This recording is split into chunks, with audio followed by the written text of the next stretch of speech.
E ngā iwi o te motu tēnā koutou katoa. Thousands across Aotearoa and overseas have used Anzac Day to pay tribute to those who served our country in the armed forces.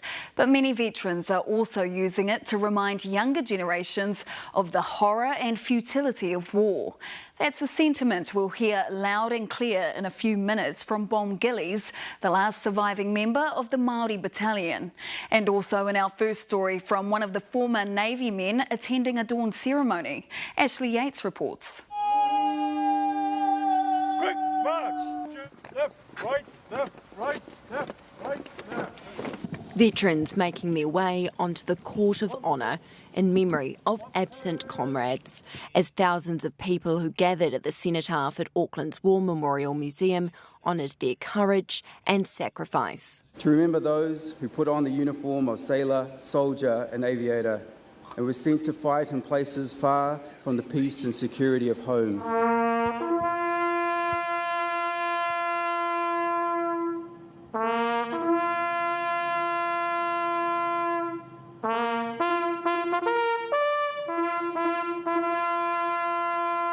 Among the veterans stood Ted Scott. It's good to know that we're a dying breed.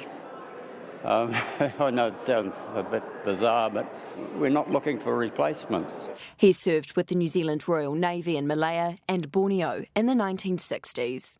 By commemorating Anzac, they were keeping alive that war doesn't work. And that's, I think most of us think that way now. Some in the crowd wore medals earned by those no longer here to wear them. These are my granddad Stan Kent, and he served in the Navy in World War II. Others holding their loved ones close. This is my great koro, and his plane got shot down. In Christchurch, people returned to Cathedral Square for the Anzac Dawn service. The first time since the 2011 earthquakes. We have come home to Cathedral Square and to this magnificent monument, the Citizens' War Memorial. It's been a long time. The city's changed so much since the earthquake, and it's lovely to see the enthusiasm of the general public coming out on such a cold, chilly morning. While in Wellington,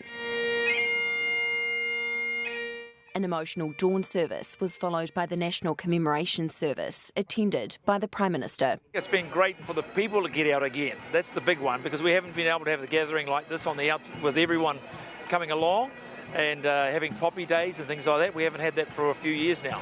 Anzac Day has added meaning for Michael Bain this year. It marks 50 years since the New Zealand government sent ships to Mururoa Atoll to protest French nuclear tests.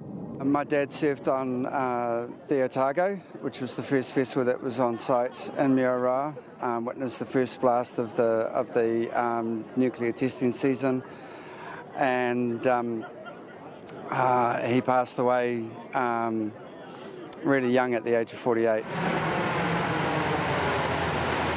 Young New Zealanders were also out in force. I think it's good for them to understand what happened. And what our veterans fought to protect. Ashley Yates, Newshub. An emotional dawn service has just concluded at Gallipoli, with thousands gathering on the shores where our soldiers fought so courageously in 1915. It was the biggest crowd to camp at the peninsula since the centenary celebrations, evidence that time is doing little to diminish the Anzac spirit. Europe correspondent Lisette Raymer reports from Gallipoli.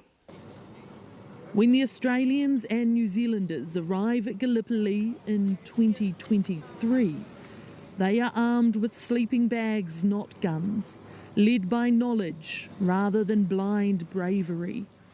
And they carry with them the weight of loss, not the hope of victory. Just to think about the young men that came in here and didn't come out, it was just a real eerie sort of feeling. That's definitely one I'll never forget. Unreal. Hard to comprehend. It's pretty emotional. Yeah, it is. I imagine it'll get more emotional. Lying on the whenua where our men fell, there was little sleep before a dawn so significant. What's it like to be here and have those medals out? Oh, I think the more I think about it, the more I feel it inside me, you know. Yeah, I can feel the tears build up, and It is hard, but it's great. And when morning finally broke,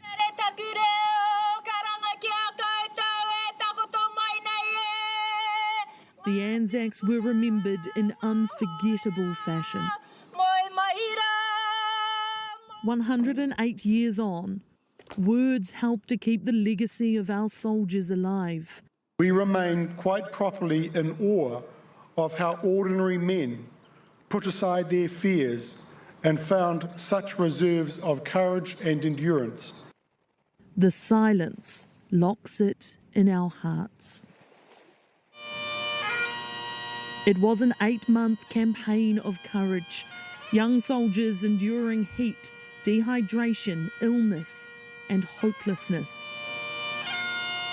A near impossible mission which cost close to 3,000 New Zealand futures and defined our nation's history. Wouldn't be here today if it wasn't for our Anzacs. It's our culture, it's our heritage, it's beyond words. Really hits home in a certain way that I don't think is really replicable anywhere else. Every minute of this treasured by those who travelled across the world to experience it. COVID-19 dealt a major blow to Anzac commemorations in recent years, but Gallipoli is finally back to full hosting duties. Australians and Kiwis have flocked to the peninsula and the Anzac spirit is alive and well. Shannon Bentiman was the talk of the campsite with her Anzac hack, turning the remnants of her box wine into a pillow. Good night, guys. But she couldn't have done it alone. The aunties gave it to us. They bought it from Australia. The laughter speaks to the camaraderie, part of what makes this pilgrimage all that it is. But the smiles always give way to solemnity.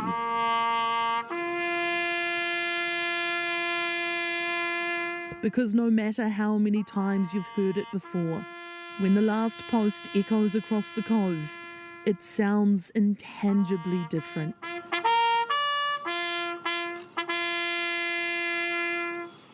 Underscored by a melody of memory and the knowledge of the sacrifice made on these very shores. Some really emotional scenes there, Lisette. Tell us, what does the rest of the morning hold there?